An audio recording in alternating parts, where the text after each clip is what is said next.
Very much believe that they should. It's an important component, and we mustn't let that slip. There's a certain amount of feeling there's a financial crisis. Can we really afford? We have to, because we have a very connected world, and what's happening in other parts of the world will ultimately affect us unless you have social stability. So it is in the outcome document of this summit that there must be a recommitment to the 0.7% of GDP, which is actually not a great amount given the potential of being able to have a safer and more balanced world. We also know now that the way in which we're living our lives based on carbon in the rich parts of the world is undermining development in the poorest parts. And there's a commitment that was made in Copenhagen for an additional $30 billion a year over the next 3 years to help the poorest and most vulnerable countries. I want to see that money. As yet, I don't see any new money being committed by countries. And even though there's a financial crisis, we can actually find the ability. And then we need governments of the poor countries to have a real sense of their responsibility to govern on behalf of their people. They very much understand the stress and the worry and the day-to-day concerns of people who have terrible mortgage problems, who are behind on their payments, who know that they have problems of school fees or university fees for the young people, etc. And it's the same in the modern Ireland. We're going through a very tough time in many countries in Europe and elsewhere. But we have to see the connections in our world. I mean, look at a country that has become what we call now a failed state pretty well, Somalia.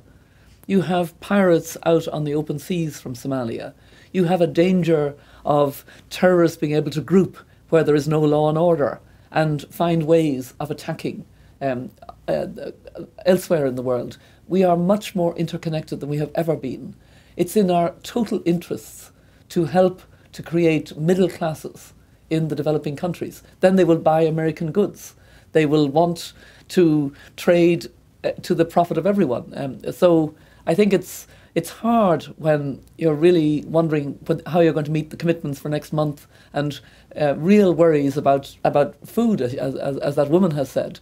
But in fact, I think any kind of sense of political leadership now has to move in the direction of understanding the interconnections between our world. And we will not have peace and security if we do not have fairer balances, because we're not staying at the same population level.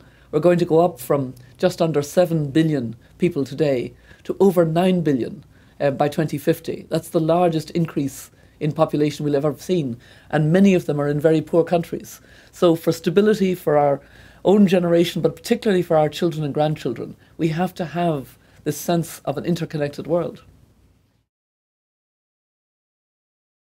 I still firmly believe we need to keep the commitments to development aid, but I also agree with an increasing number of African leaders and others who say we want to bring ourselves out of poverty. We want fairer trade rules. We want some subsidies removed that disadvantage us when we're trying to compete on cotton or sugar, etc. And I think that we need to have more emphasis on access to energy for the poorest. One of the things that has helped poor countries greatly is the mobile phone. That was the private sector creating a market in the poor countries. And the mobile phone, you know, it tracks markets, it transfers money, it does health surveillance, you can do education on it, it's wonderful. But there are 1.6 billion people who have no access to electricity in our 21st century.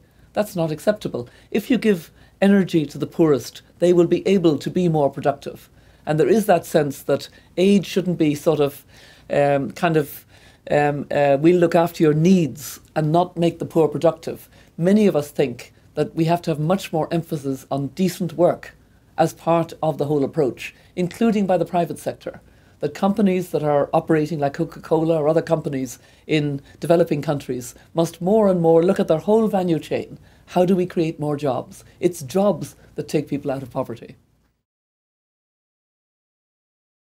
I'm very aware, because I'm actually moving back to Ireland, that these are really very difficult times indeed. We've had the property bubble, we've had the misjudgments, to say the least, and the pain, and a real sense at the moment of anger about the unfairness and the role of the banks and the role of the property dealers who were most caught up in that bubble. I'm very glad to be going back to Ireland. I'm really very happy about it because I want to connect again with an Ireland that has to actually find the courage and the motivation moving forward to try and engage our very bright young people. I'm going to be linked with the two universities in Dublin, and really anybody who's working on climate issues.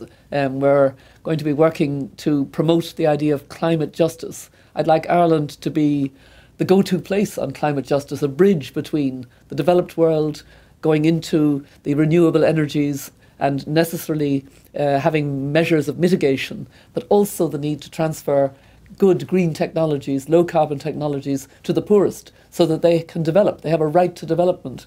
And Ireland has a very good history and tradition of development aid. It began with priests and nuns pioneering in the poorest parts of the world, and some of them are still there. And then very good NGOs, and Irish Aid itself, the government programme, is very well regarded, as I know, in developing countries because it's very focused on the poorest and most vulnerable in a very sustainable way.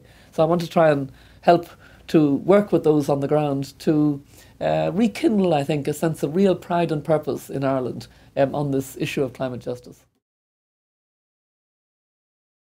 I have no doubt it will take a bit of time, but we have a great advantage of size. We have a very bright population. There's a lot of research that has gone on, and there is a sense of community again. Maybe during the Celtic Tiger, people got very selfish, and now we have more sense of community. I'm hearing that Irish Gaelic word mehel, meaning linked to the other, the spirit of mehel communities. People in small towns and villages actually looking after those who are most hard hit. And, you know, there's a human element coming back in and a community sense. And I do hope that we will continue to put great emphasis on education and on our young people, because that's the way we will turn around fastest. But I have every confidence. We've been in hard times before. We just need to accept that there was a foolishness and a stupidity and a selfishness, and that some people are feeling pain who didn't have that responsibility, which is provoking a lot of anger. And we need to be as fair as possible in how we move forward. I think they have certainly changed and are no longer at all the way that the United States was perceived at the very beginning of this century, in the year 2000, say. That's reflected in the G20 and other developments. There should be reform of the Security Council. The Security Council does not reflect the power balance and economic balance in our world today. And so we need more urgent reform than we did, because we recognise at the same time the United States is still a very, very powerful player. And I think there is a wisdom that the United States re-engage again in these alliances and partnerships that are being spoken about by the Obama administration. I do believe that that's the way for the United States to go.